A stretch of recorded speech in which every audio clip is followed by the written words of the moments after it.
দ্বিতীয়বার এই সাহস দেখালে মনে করবেন যে বিজেপি ছোট দল, কি করবে, ক্ষমতায় নাই। কিন্তু 17টা রাজ্যে বিজেপি ক্ষমতায় আছে। পশ্চিমবঙ্গে যেমন ক্ষমতায়ও না থাকে, আমাদের শরীরের ক্ষমতা আছে, আমাদের সংগঠনের ক্ষমতা আছে, হাজার হাজার লোক আমাদের সঙ্গে আছে। তারা চুপ করে দাঁড়িয়ে থাকবে না। আমরা হিংসা চাই না, আমরা চাই হিংসা বন্ধ হোক। আমরা অত্যাচার চাই না, আমরা চাই অত্যাচার বন্ধ হোক। সাধারণ মানুষকে খেতে দিতে পারো না, তাকে চড় মারো, কিল মারো, তাকে ভয় দেখাও, তার বাড়ির মা বোনের গায়ে হাত তোলো, এই অধিকার কে দিয়েছে তোমাদেরকে? মনে রাখবে, সব সময় সমান চলে না, চাকা উল্টো দিকেও ঘোরে। আর একজন এমপি আপনাদের দাগি জেল খাটা আসামি, সে এসে এখান থেকে বলেছে জিভ কেটে নেবে। ভাই, জিভ কাটাকাটির দিকে যেও না, কে কার কেটে দেবে কখন কে জানে। ভগবান জীব দিয়েছে ভালো কথা বলার জন্য, কাউকে ধমকাবার জন্য, চমকাবার জন্য নয়। আল্লাহর নাম করো, উদ্ধার হয়ে যাবে, নাহলে দোজখে যেতে হবে, কেউ বাঁচাতে পারবে না। তোমার কত গাজওয়ারি আমরা জানি। দাঙ্গা করেছিলে কলকাতায়, কিনা তসলিমা নাসরিনকে বাংলা থেকে হাঁটাতে হবে, তার জন্য জেল খেটেছে, গায়ে দাগ আছে এখনো জেলে। আর একজন আছে ওখানে সন্ত্রাসবাদী মৌলভী আছে, টিপু সুলতানের মসজিদের ইমাম বুখারী, লাল লাল দাড়ি। তিনি আবার ফতোয়া দেন আমাদেরকে, শোনো, যে ভূতের ভয় দেখে ভয় পায় তাকে ভূতের ভয় দেখিও, দিলীপ ঘোষকে ভূতের ভয় দেখিও না। তোমার ফতোয়া তোমার পকেটে রাখো, এসব ফতোয়া দিন আমরা। ফতোয়া দিতে হয় পাকিস্তানে যাও, বাংলাদেশে যাও, ওখানকার লোক ফতোয়া মানে, নাহলে দিদিকে দাও, সে বোঝে ফতোয়া। আমরা ফতোয়া বুঝি। যে ফতোয়া মানে, যে ইফতার পার্টি করে, ইনশাআল্লাহ খুদা হাফিজ বলে, যে আল্লাহ আর ভগবানের নামে শপথ নাই, তাকে ফতোয়া দিয়ে দেখাও। দিলীপ ঘোষ ফতোয়া না। দিলীপ ঘোষ কি বলে?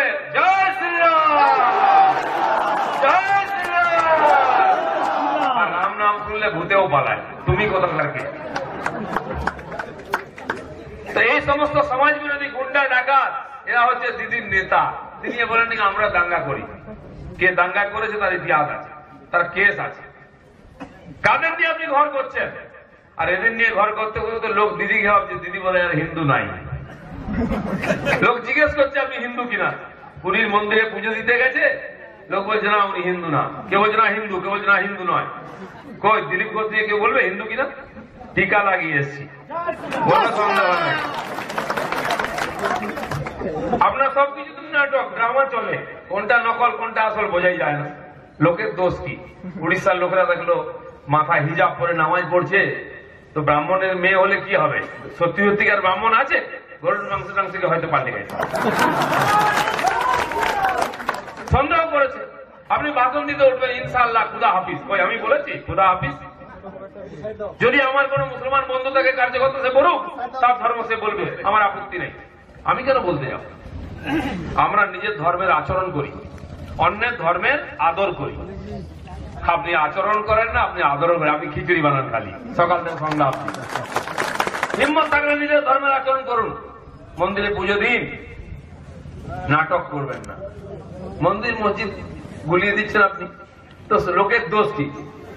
আপনি শপথ নিতে গেলেন বিধানসভার সদস্য, মন্ত্রিসভায়, কেউ ভগবানের নামে নিচ্ছে, কেউ আল্লাহর নামে নিচ্ছে। আপনি বলেন ভগবান আর আল্লাহর নামে শপথ নিচ্ছি। ভগবানও বুঝতে পারছে না, আল্লাহও বুঝতে পারছে না, হিন্দুও বুঝতে পারছে না, মুসলমানও বুঝতে পারছে না, আপনি কি? তাই প্রশ্ন উঠেছে। আজকে 60 বছর বয়স পার হয়ে বলতে হচ্ছে আমি হিন্দু। কেন বলতে হচ্ছে?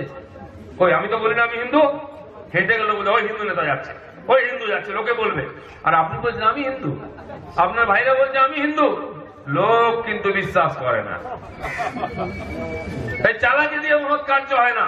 খুব চালাকি করেছেন, আপনাদের চালাকি, আপনাদের ভণ্ডামি সব লোক ধরে ফেলেছে। তাই আপনাদের সব কথায় লোকে অবিশ্বাস করে, লোকে সন্দেহ করে। বারবার চেঁচিয়ে বলতে হচ্ছে আমি হিন্দু, আমি হিন্দু। আমাদের বলতে হয় না, হিন্দু হিন্দু, মুসলমান মুসলমান, যে যার ধর্ম করুক। আমার মসজিদে যাওয়ার দরকার নেই। আমার যদি ভক্তি থাকে আমি মন্দিরে যাবো, ভগবানের পুজো করবো। যার মসজিদে ভক্তি আছে যার মসজিদে গিয়ে নামাজ পড়ুক, 5 বার কেন 7 বার পড়ুক, আমাদের আপত্তি নাই। কিন্তু মন্দির মসজিদ গুলিয়ে দেবেন না। আমরা পুজো করি, আমরা রাম মন্দির চেয়েছি এবং রাম মন্দির বানাবো। কোন বাপের বেটার হিম্মত নেই আজকে। সেই দিন আসছে রাম মন্দির হবে তোমাদের বুকের উপরে বানাবে, আর ওখানে জয় শ্রীরাম বলে গিয়ে পুজো করবো। শোভাযাত্রা বার করবো কি নিয়ে? অস্ত্র নিয়ে বার করবো। হিম্মত থাকলে আটকাও। সারা ভারতবর্ষে বেরিয়েছে, পশ্চিমবাংলায় 20 লক্ষ লোক বেরিয়েছে, আগামী বছর 50 লক্ষ লোক বেরোবে। কতজনকে জেলে করবে তুমি? কতজনকে কেস দেবে? আমি নাকি বিরাট অন্যায় করে ফেলেছি তলোয়ার ধরে। হ্যাঁ, তো তলোয়ার ধরবো না কি সেটা ধরে বেরোবো? বেটা ছেলে তলোয়ার ধরে বেরোবে, দম থাকলে ধরো। ওদের কয়েকটা নেতা আমাকে দেখা দেখে তলোয়ার বার করে বেরিয়েছিল, আমার নামে কেস দিল, ওদের নামে কেস দিল না। আমি ভালো মতো আমার তলোয়ারটা ধার বেশি তাই কেস হলো, ওদেরটা ভোতা তলোয়ার মরচে পড়ে গেছে তাই কেস হয়নি। টিএমসি তলোয়ারে মরচে পড়ে গেছে, বিজেপি তলোয়ার ধার খুব চকচক করছে, ভয় পেয়ে কেস দিচ্ছে। কটা কেস দেবে? আরে ভারতবর্ষে যুগ যুগ ধরে রামচন্দ্রের পুজো হয়েছে, শ্রীকৃষ্ণের পুজো হয়েছে। সুদর্শনধারী শ্রীকৃষ্ণ, তিন ধনুর্ধারী রাম, কুঠারধারী বলরাম, এদের পুজো হবে। আমরাও তাদের সঙ্গে এরকম হাতিয়ার নিয়ে পুজো করবো। কাপুরুষরা রামের পুজো করে না, যারা সুপুরুষ তারাই করে। যারা কাপুরুষ তারা ভয় পায়, যারা রামকে ভয় পায় তারা কাপুরুষ। একটু একটু সাহস হয়েছে কারোর মধ্যে টিএমসির নেতা, রামের পুজো করার ইচ্ছা, কিন্তু আপনারা আবার ব্যাংক মারবেন রাম পুজো করতে এলে, তাই হনুমান পুজো শুরু করেছে। হনুমানের ধরে ধরে গ্রামের কাছে যাওয়ার চেষ্টা। আসুন, সদ্বুদ্ধি হোক। এই হিন্দুত্বের কম্পিটিশনেতে কে কত বড় হিন্দু দেখানোর একটা কম্পিটিশন শুরু হয়ে গেছে। দিদি গিয়ে বললেন জগন্নাথ পুরীতে আমি হিন্দু, তো ভাইদের মধ্যে কম্পিটিশন লেগে গেল কে কত বড় হিন্দু দেখাবার। ওনার এক ভাই আছে কেষ্ট, বীরভূমে, অনুব্রত, পরমানুব্রত, তিনি বললেন বিরাট যজ্ঞ করে দেখি আমি কত বড় হিন্দু। আমরা সিউড়িতে একটা মিছিল করেছিলাম, কারণ ওইখানে রামনবমীর মিছিলে লাঠি চালিয়েছিল পুলিশ, হাত পা ভেঙেছিল আমাদের লোকেদের, হাজার হাজার লোক আহত করেছিল। তার প্রতিবাদে আমরা এখন 24 তারিখ ওখানে বিশাল মিছিল করি, মহা মিছিল, পুরো সিউড়ি শহর জাম হয়ে যায়। ওরা দেখুন মহা বিপদ হয়ে গেল, কিন্তু বিজেপি তত্তর করে এগিয়ে যাচ্ছে। তো দোষ কাটাবে তো ওরা পাঁঠা বলি দেবে ঠিক করলো, কঙ্কালী তলায় পুজো দিল, 11টা পাঁঠা দিয়েছে। একটা মিছিলে 11টা পাঁঠা বলি পড়েছে, আর এক দুবার করলে তো আর পাঁঠা খুঁজেই পাওয়া যাবে না বীরভূমে। তাই বন্ধুগণ, আজকে যারা এই নাটক করছে, ছলনা করছে, ভণ্ডামি করছে, সাধারণ মানুষ তাদের চালাকি ভণ্ডামি ধরে ফেলেছে। তাই নতুন নতুন কথা বলতে হচ্ছে। আজকে মালদাতে দিদিমণি ভাষণ দিচ্ছে, আমাদেরকে জেলে ঢুকালে দেখে নেবো, লক্ষ লক্ষ বিজেপির লোককে জেলে ঢুকিয়ে দেবে। লক্ষ লক্ষ লোকের জন্য জেল কোথায় আছে পশ্চিমবাংলায়? যা ছিল তোমার বাইরে তো ভরে ফেলেছে, সেখানে জায়গা নেই বলে উড়িষ্যায় পাঠাতে হচ্ছে, এক্সপোর্ট করতে হচ্ছে। উড়িষ্যার লোকেরা বলছে দাদা এখনো কয়েকটা ঘর খালি আছে, পাঠান।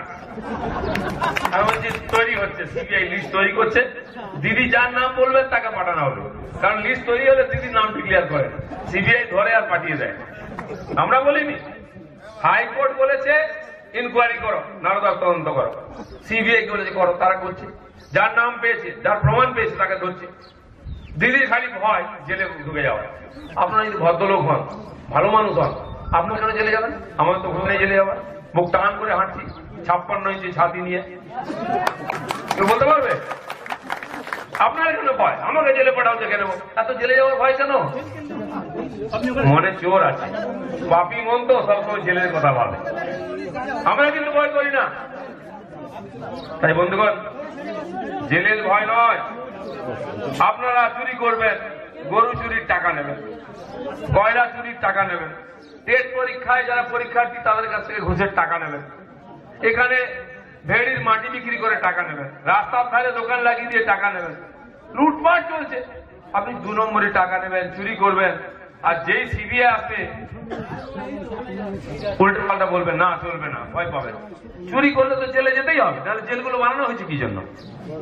ভালোই হবে, গরমের সময় কদিন ঠান্ডায় থাকবেন কি ওখানে, রোদ্রে ঘুরে বেড়াতে হচ্ছে। জব কার্ডের টাকা নিয়ে নিচ্ছে, 100 দিনের টাকা খেয়ে নিচ্ছে, পায়খানার টাকা খেয়ে নিচ্ছে, কিছুই বাকি নেই, লুটে রাজত্ব চলছে। মোদিজি ওখান থেকে লক্ষ লক্ষ হাজার হাজার কোটি টাকা পাঠাচ্ছেন আমাদের জন্য, সাধারণ গরিব মানুষের জন্য। জনধন যোজনা, উজ্জ্বলা যোজনা, গ্যাসের টাকা, তারপরে 100 দিনের কাজ, লোন, এই আবাস যোজনা, যত টাকা নাম পাল্টে দিদি বলছেন আমি টাকা দিচ্ছি। চাল পাঠাচ্ছেন মোদিজি, 2 টাকা দিয়ে আমরা চাল পাই। কে টাকা দেয়? এই 2 টাকা চাল আমাদেরকে দেওয়ার জন্য কেন্দ্র সরকার 27 টাকা খরচা করে, দিদি 1 টাকা খরচা করেন আর আমরা 2 টাকা দিই, তবে চালটা পাই। উনি বলছে আমি টাকা দিয়েছি, মোদী 27 টাকা দিলেন, দিদি 1 টাকা দিলেন, পুরো নামটা ওনার, কিছু করার মুরদ নেই, উল্টো পাল্টা কথা বলে লোকেকে বোকা বানানো খালি। এই যে স্বচ্ছ অভিযানকে নির্মল বাংলা যোজনা হয়ে গেল, নাম পাল্টে গেল বাংলায়। সমস্ত জিনিসকে গুলিয়ে দিয়ে মানুষকে বোকা বানানোর চেষ্টা হচ্ছে, কিন্তু মানুষকে বেশি দিন বোকা বানানো যায় না। মানুষ বুঝতে পেরেছেন যে ওর ভাইরা মিথ্যা কথা বলে, দিদি মিথ্যা কথা বলেন, তাই দিদিমণি এখন আর বড় সভা কোথাও করেন না, প্যান্ডেল প্যান্ডেল বেঁধে ঠান্ডা মেশিন লাগিয়ে লোকজনকে বাসে করে নিয়ে আসেন, ঘরের মধ্যে বসিয়ে ভাষণ দেন। আমি বলেছি প্রকাশ্যে পাবলিক মিটিং করুন এরকম খোলা মাঠে, দেখি কত দম আছে। দিদিও করেন না, ভাইপোও করেন না, কারণ লোক আসবে না। লোক কেন আসে না? ওদের মিথ্যা কথা শোনার লোকেরা ইচ্ছা না, ভয় দেখিয়ে পার্টিতে নিয়ে আসার চেষ্টা চলছে। আপনারা কালকে টিভিতে দেখেছেন জলপাইগুড়িতে নকশাল বাড়িতে মাননীয় অমিত শাহ গেছিলেন, ওখানে একটা গ্রামের বুথেতে একজনের বাড়িতে বলা হয়েছিল যেখানে আমাদের গ্রামেতে আসবেন অমিত শাহ, আপনার বাড়িতে কি আপনি ওনাকে খাওয়াবেন? বলছে হ্যাঁ, এত বড় মানুষ আসছেন, কেন খাওয়াবো না? আদিবাসী বাড়ি, খুব গরিব, তার বাড়িতে দাওয়ায় বসে আমরা ভাত খেলাম, আপনারা দেখেছেন টিভিতে। উনি পার্টি ফার্টি করেন না, সাধারণ গরিব মানুষ, লেখাপড়া জানেন না, খেটে খান, তার স্বামী রং করেন। আমরা চলে আসার পর থেকে তাকে ভয় দেখানো হচ্ছে, কেন অমিত শাহকে খাইয়েছ, কেন বিজেপি লোককে বাড়িতে দেখেছো, আমাদের পার্টি জয়েন করো, আমাদের লোককে খাওয়াতে হবে। সে ভয় পেয়ে গেছে, আমাদের লোককে বলছে আমাকে ধমকি দেওয়া হচ্ছে। কিন্তু কি করতে পারি আমরা নজর রেখেছি, যোগাযোগ রেখেছি। হঠাৎ দেখা গেল পরশুদিন তার স্বামী কাজ করতে গেছে বাইরে, যেখানে কাজ করতে গেছে সেখান থেকে তাকে বলে চলো আমাদের সঙ্গে, তাকে তুলে নিয়ে যাওয়া হলো। তার বাড়ি থেকে তার স্ত্রী, তার 2 বাচ্চা, 2 মেয়ে ছিল, সবকে নিয়ে যাওয়া হলো। সারাদিন খুঁজে পাওয়া যাচ্ছে না। আমাদের পঞ্চায়েত মেম্বারের বাড়ির সামনে ওর বাড়ি, সে খোঁজ নিচ্ছে কোথায় গেল। এবার দৌড়াদৌড়ি থানায় যাওয়া হলো, মন্ডল প্রেসিডেন্ট গেলেন, এফআইআর করা হলো, মিসিং ডায়েরি, যে এদের পাওয়া যাচ্ছে না, ডায়েরি জানিয়ে যাবে না অফিসার, বসে আছে। রাত 12টা পর্যন্ত ঘিরে রেখেছে, ছাড়েনি আমাদের লোকেরা বিকাল থেকে, যে ডায়েরি নিন নাহলে ছাড়বো না। তাও নাই, না নিতে পারবো না। লোকটা পরিবার শুধু গায়েব হয়ে গেল, ডায়েরি দেবে না। আর রাত 12টার সময় ইমেল করে ডায়েরি পাঠানো হলো মিসিং এর, নিল না, লিখিত হবে। এই পুলিশের অবস্থা, যদি ডায়েরি নেয় তাহলে তাকে মেরে হাত পা ভেঙে দেবে, নাহলে চাকরি চলে যাবে, নাহলে ট্রান্সফার করে দেবে দার্জিলিং। এই অবস্থা আছে। আর পরের দিন তাদেরকে নিয়ে এসে পার্টি অফিসে জয়েন করানো হলো, টিএমসি অফিসে। কে জয়েন করাচ্ছে? ক্যাবিনেট মিনিস্টার গৌতম দেব। কি বিরাট কাজ করে দিলে, এজ এ গরিব সাধারণ মানুষ, খেটে খাওয়া মানুষ, তাকে বাড়ি থেকে তুলে নিয়ে এসে পার্টি অফিসে টিএমসি জয়েন করানো হচ্ছে। আপনারা টিভিতে দেখেছেন 2 জন স্বামী স্ত্রী মাথা নিচু করে বসে আছে, বলছে আনন্দের সঙ্গে জয়েন করে। ওইটা আনন্দ? তাহলে বাড়ি থেকে বাজনা বাজিয়ে মালা পরে আসতে জয়েন করে। লুকিয়ে লুকিয়ে কেন? লুকিয়ে লোকে তো আমাদের লোকেরা আছে, ভয়, পুলিশ মারবে, ক্যাডার মারবে, গুন্ডা মারবে, আমাদের ভয় আছে। কেউ আমাদের নাই, আমরাই আছি। টিএমসির লোকের কি ভয় আছে? তোমাদের পুলিশ আছে, প্রশাসন আছে, সরকার আছে, ড্যাং ড্যাং করে এসে জয়েন করতো। তাকে লুকিয়ে রাখার উদ্দেশ্য, কারণ পরের দিন থেকে তাকে ধমকি দেওয়া হচ্ছিল। আমাদের লোকেরা বুঝিয়েছে ভয় পাবে না, আমরা আছি। তারপরে 2 দিন থেকে আর দেখা করতে দেওয়া হয় না কারোর সঙ্গে। কি জানি কে তাকে সাহস দিয়ে বুঝিয়ে বাজিয়ে না করিয়ে দেবে। চালাকি করে বোঝানো হলো, তাকে বলা হলো যে আমি স্বেচ্ছায়, লেখাপড়া জানে না, একটা কাগজে লিখে তাকে টিপছাপ দেওয়ানো হয়েছে যে আমি আমার ইচ্ছায় মমতা ব্যানার্জির উন্নয়নে খুশি হয়ে টিএমসি জয়েন করছি। এইসব চালাকি হচ্ছে। আরে ওই বেচারা কোথায় যাবে? টাকা দিয়ে বন্ড সই করে নিচ্ছ। এই হচ্ছে টিএমসির অবস্থা। এখন শিলিগুড়িতে খুব আলোচনা হচ্ছে যে 3 লাখ টাকা দিয়েছে ওকে, বাড়ি করে দেবে। জানি না সত্য মিথ্যা, দিতেও পারে, নাও দিতে পারে, কিন্তু মানুষ বুঝে গেছে টিএমসির দাম কত, 3 লাখ টাকা। আর আপনারা যদি 3 লাখ টাকা পেতে চান, আমাকে নেমন্তন্ন করুন বাড়িতে, আমি যাব, খাবো, ছবি তুলে দেবেন, মিডিয়ায় দেবেন, পরের দিন টিএমসি বলবো ভাই 3 লাখ টাকা দিচ্ছি, জয়েন করো। টিএমসির পতাকার দাম 3 লাখ টাকা। এই হচ্ছে টিএমসি। পার্টিটা ওজনে বিক্রি হচ্ছে। ঠিক তোমাদেরকে লজ্জা করে না? একটা গরিব মানুষকে ভয় দেখে নিয়ে বাড়িতে জয়েন করাচ্ছে মন্ত্রীর হাত দিয়ে। এই মন্ত্রী, আরে তাদের তার চেয়ে পঞ্চায়েতের প্রধানের দাম বেশি আছে। আমাদের জেলার নেতারা ওরকম লোককে জয়েন করাতে যায় না, বিরাট বড় কাজ করে দেখাচ্ছে। তোমাদের অবস্থা দেখে লোকে হাসছে আছে। এই টিএমসি কদিন চলবে? যারা রন্ধ্রে রন্ধ্রে ঘুণ ধরে গেছে, দুর্নীতির ঘুণ। কোন নেতা আগে জেলে যাবে মন বানিয়ে বসে আছে, একজন মহিলার নাম আছে যার নামে এফআইআর হয়েছে, এমএলএ এমপি, আমাকে একজন বললো তার 6 কিলো ওজন কমে গেছে।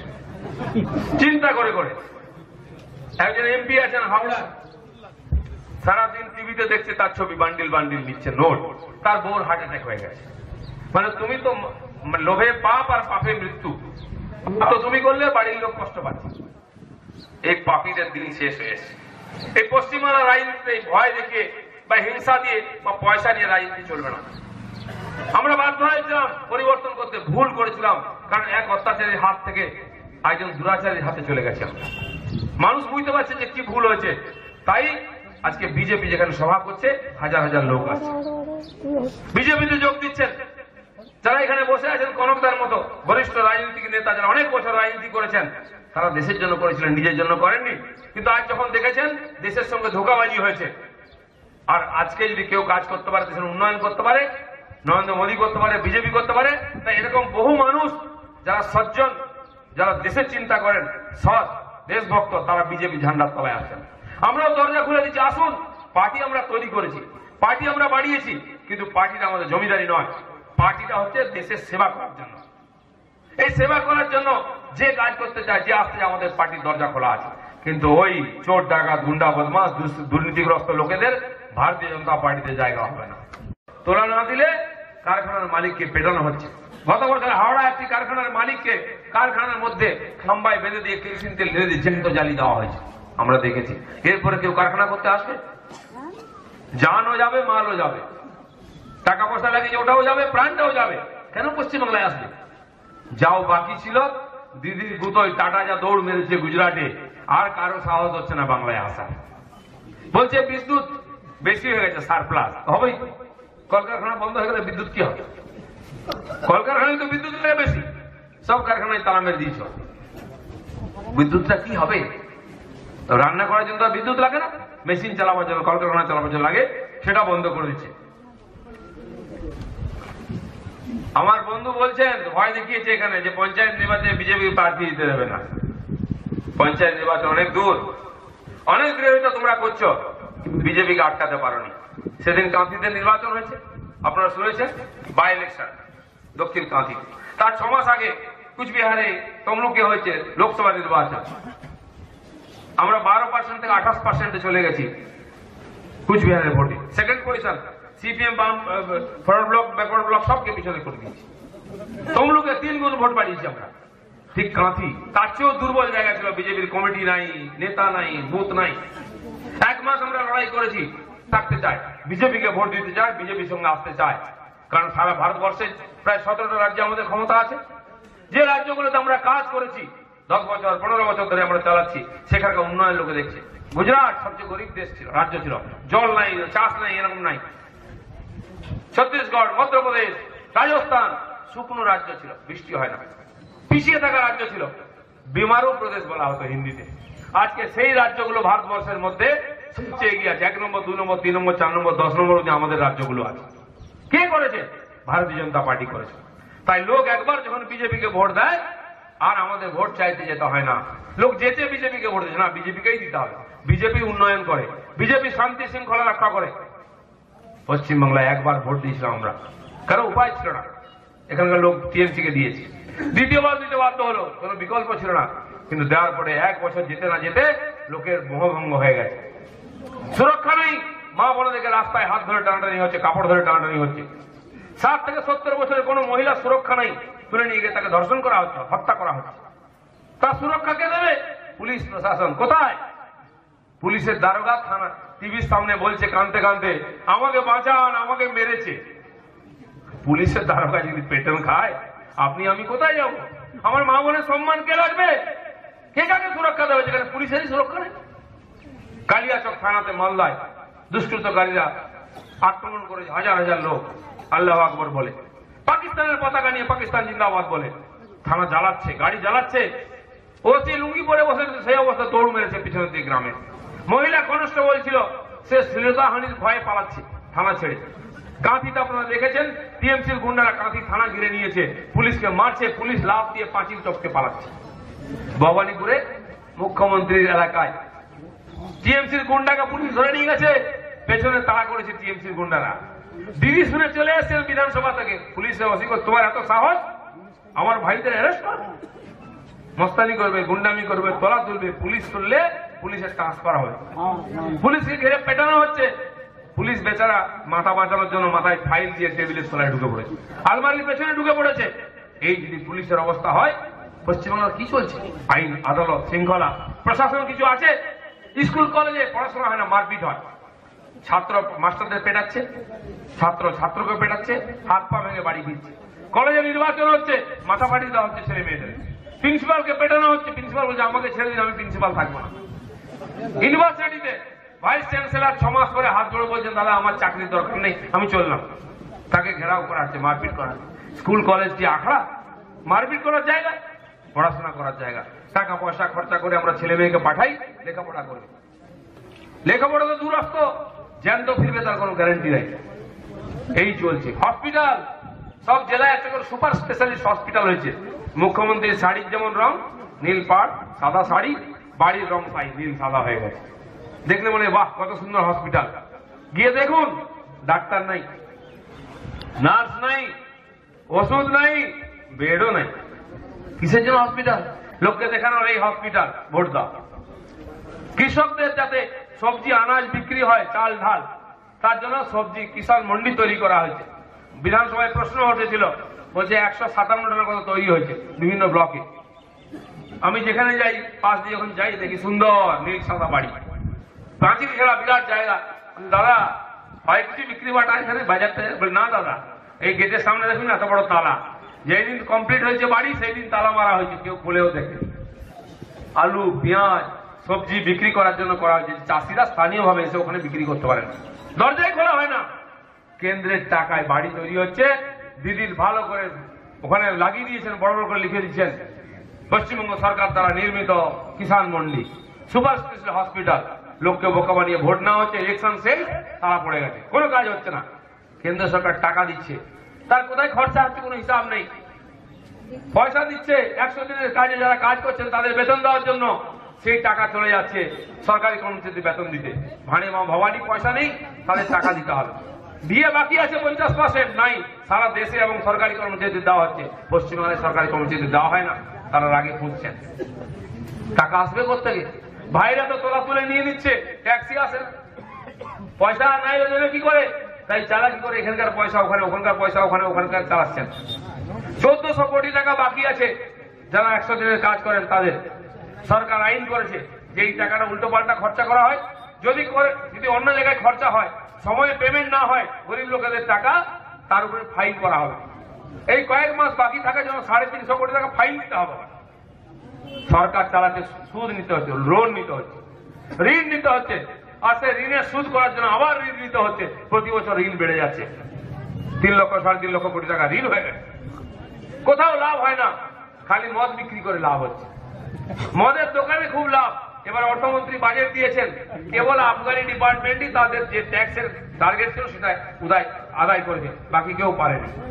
তাই যেখানে সেখানে মদের দোকান, ডুকডুক পিওর, যুগ যুগ জিও, আনন্দে থাকো, কোন আন্দোলন ঝামেলা করবে না, খেয়ে দিয়ে পড়ে থাকো রাস্তার ধারে।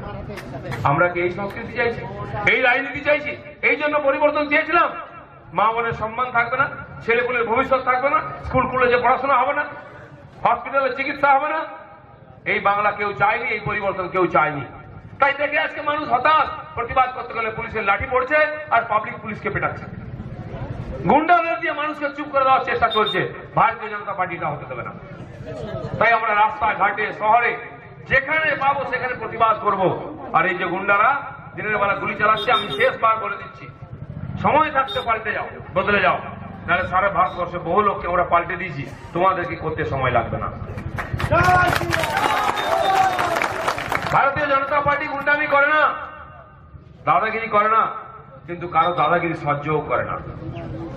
মনে রাখতে হবে, দিন আসছে বাংলার মানুষ এই অত্যাচার সহ্য করে না, মুখ বুঝে তারা প্রতিবাদ করছে, তারা প্রতিবাদ করবে। মিথ্যা কথা বলে ভয় দেখিয়ে এদিকে চুপ করে রাখা যাবে না। তার জন্য ভারতীয় জনতা পার্টি আছে, যখনই আপনাদের অত্যাচার হবে, অন্যায় হবে, আমরা দাঁড়াবো রাস্তায়। দিলীপ ঘোষ আসবে আপনাদের কাছে, কলকাতায় একটা প্রোগ্রাম শেষ করে আমি সুন্দরবন এলাকায় এসেছি, এই জন্য যে এখানকার মানুষ অত্যাচারিত পীড়িত। আমাদের কিছু চাই না, আমাদের রাজত্বও চাই না, এখানকার মানুষ সুখে থাকুক। পরিশ্রম করে 2 টাকা ইনকাম করে খেয়ে পরে ছেলে বউ নিয়ে শান্তিতে থাকুক, এটুকু চাই। বাংলার মানুষ বিরাট বড়লোক হতে চায় না, তাই আমরা করাপশন করি না, চুরি করি না। কিছু দুর্নীতিগ্রস্ত নেতা, এমএলএ, এমপি, মন্ত্রী তারা লুট করেছে কোটি কোটি টাকা, তার বদনাম সারা বাংলার মানুষকে দিতে হচ্ছে। সারা দেশের লোক ভাবছে পশ্চিমবাংলার লোক চোর, মিথ্যাবাদী, চিটিংবাজ, ঘুষখোর। এর জন্য আমরা দায়ী নয়, আপনি দায়ী নয়, সাধারণ মানুষ দায়ী নয়। আমাদের বিশ্বাসকে হরণ করেছে। রোজভ্যালি সারদার টাকা না, বিজেপি আজ পর্যন্ত কাউকে ধোকা দেয়নি। আমাদের দল বলিদান দিয়ে শুরু হয়েছে। ডক্টর শ্যামাপ্রসাদ মুখার্জি শুরু করেছিলেন, তিনি কাশ্মীরের অখণ্ডতা রক্ষার জন্য সেখানে গিয়ে বলিদান দিয়েছেন, প্রাণ দিয়ে তাকে হত্যা করা হয়েছে। দীনদয়াল উপাধ্যায় তারপরে সভাপতি ছিলেন, তাকেও গোপনে হত্যা করা হয়েছে। হাজার হাজার লোক প্রাণ দিয়েছে এই পার্টিকে দাঁড় করাবার জন্য, দেশের সেবার জন্য। সেই পার্টি আপনার কাছে এসেছে এই মিনতি করতে, এই পার্টিকে বিশ্বাস করুন। আগামী পঞ্চায়েত নির্বাচনে আমরা দেখিয়ে দেবো টিএমসি কে যে মানুষ কার সঙ্গে আছে। প্রত্যেকটি বুথে আমরা ক্যান্ডিডেট দেবো।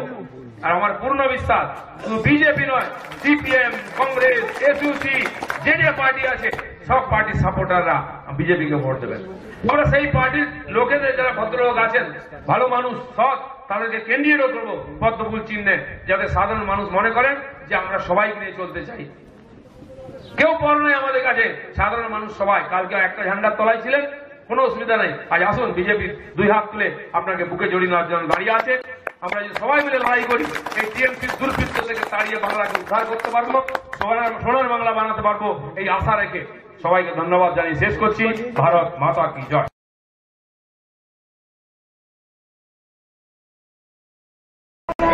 রাস্তায় নামতে হয়েছে, তার জন্য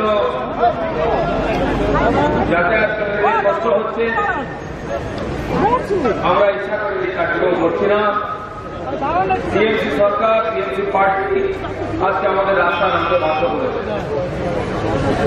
এই দেশ, এই রাজ্যে সাধারণ মানুষের গণতান্ত্রিক অধিকার আজকে বিপন্ন, রাজনৈতিক অধিকার কেড়ে নেওয়া হচ্ছে। প্রশাসনিক দল ভয় দেখিয়ে, চোখ দেখিয়ে সাধারণ মানুষকে বাধ্য করছে তাদের ঝান্ডা করতে। শিলিগুড়িতে একটি কথা খুব প্রচার হচ্ছে, যে পরিবারের বাড়িতে মাননীয় অমিত শাহ গেছিলেন দুপুরের ভোজন করতে, তারা খুব উৎসাহের জন্য তাকে আহ্বান করেছিলেন। কিন্তু এক সপ্তাহ নাগাদ আমরা দেখলাম তারা মাথা নিচু করে দিয়ে টিএমসি অফিসে টিএমসি ঝান্ডা হাতে তুলেছেন। ওখানে খুব চর্চা হচ্ছে নাকি ওই পরিবারকে 3 লক্ষ টাকা দেওয়া হয়েছে। তাই আমিও সাধারণ মানুষের কাছে একটা অফার দিচ্ছি, যারা আমাদের পার্টির লোক নন, তারা যদি 3 লাখ টাকা পেতে চান, আমাদের বাড়িতে নেমন্তন্ন করুন। আমি এমনিতেই কর্মীদের বাড়িতে খাওয়া দাওয়া করি, আপনি ডাকলে আপনার বাড়িতে যাব, খাওয়া দাওয়া করবো। আপনি প্রেস ডাকবেন, ছবি উঠবে, কাগজে ছবি বেরোবে, নাহলে সোশ্যাল মিডিয়ায়। পরের দিন টিএমসির তরফ থেকে আপনার কাছে অফার আসবে, আসুন 3 লাখ টাকা নিয়ে আমাদের ঝান্ডা ধরে নিন। টিএমসি ঝান্ডার দাম 3 লাখ টাকা। আপনারা যে কেউ পরীক্ষা করে নিতে পারেন, আমি গ্যারেন্টি দিচ্ছি।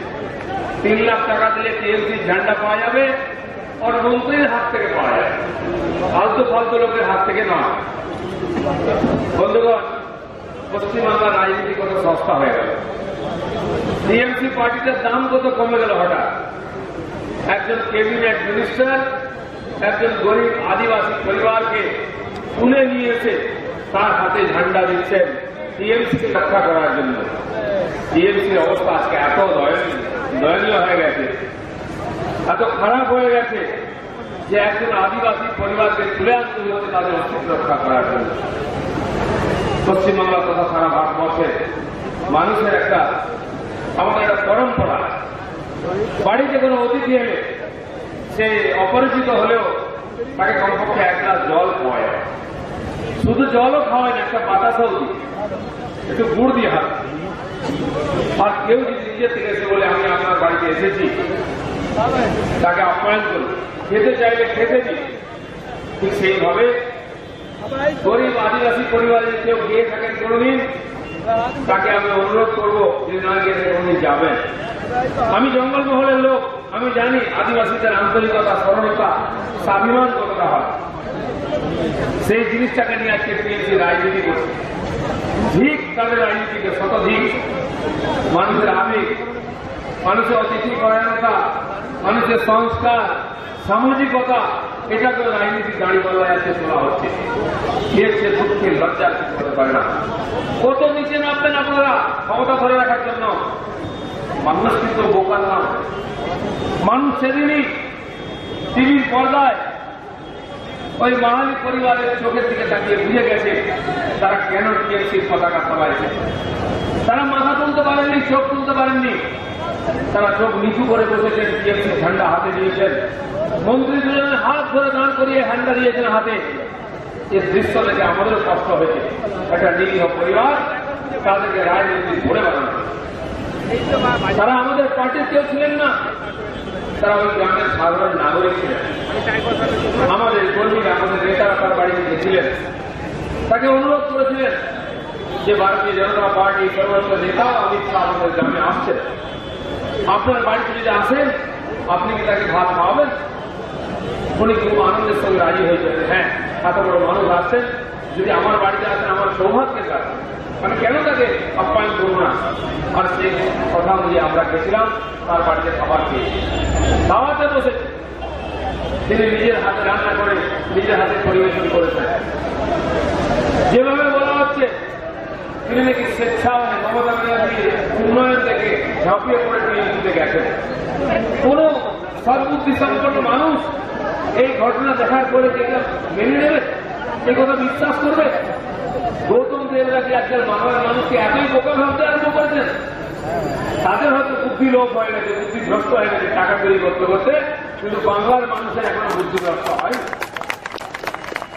দুর্নীতিতে জড়িয়ে গেলে মানুষের কত অধঃপতন হয়, কিরম বুদ্ধি নাশ হয়, এটা হচ্ছে টিএমসির এই মন্ত্রী নেতাদের দেখলে আমাদের বুঝতে অসুবিধা হয়।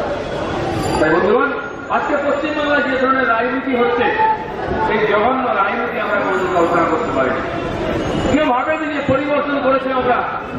মে মাসের রোদ্রের লাইন দিয়ে ভোট দিয়ে পরিবর্তন এনেছিলাম, সেই পরিবর্তনের এই পরিণতি হবে। আজকেও আমাদেরকে রাস্তায় নামতে হচ্ছে গণতান্ত্রিক অধিকার রক্ষার জন্য, রাজনৈতিক অধিকার রক্ষার জন্য। কোন মানুষ তার ইচ্ছা মতো যে কোনো পার্টিতে যেতে পারে, সে পার্টির কর্মী হয়, নেতা হয়ে কাজও করতে পারেন, ইলেকশনে যে কোনো পার্টিকে ভোট দিতে পারেন। আমরা ওই পরিবার থেকে বলিনি যে আপনি বিজেপি ঝান্ডা ধরুন, বিজেপি প্রোগ্রামে আসুন, বিজেপি পার্টিতে যোগ দিন। তারা আসবেন না, খুশি ছিলেন যে আমার গ্রামে এত বড় একজন মানুষ এসছেন, তাকে আমি আপ্যায়ন করতে পারি, সৌভাগ্যের ব্যাপার। কিন্তু তার দাম চোখাতে হবে এইভাবে তারা ভাবতে পারেনি, তারা বাড়ি থাকতে পারছেন না। তারপরের দিন থেকে তাকে ধমকি দেওয়া হয়েছে যে তুমি কি করে অমিত শাহকে খাওয়া নিজের বাড়ি, আমাদের নেতাকে খাওয়াতে হবে, আমাদের পার্টিতে আসতে হবে। তারা বারে বারে বলেছেন আমাদের লোকেদের, যেমন ভাজার লোক। কিন্তু আমরা কি করতে পারতাম? আমরা তাকে সম্পর্ক করে দিয়েছি, যোগাযোগ বাড়িতে গেছি। শ্রীমতী রূপা গাঙ্গুলি আমাদের মধ্যে উপস্থিত হয়েছে।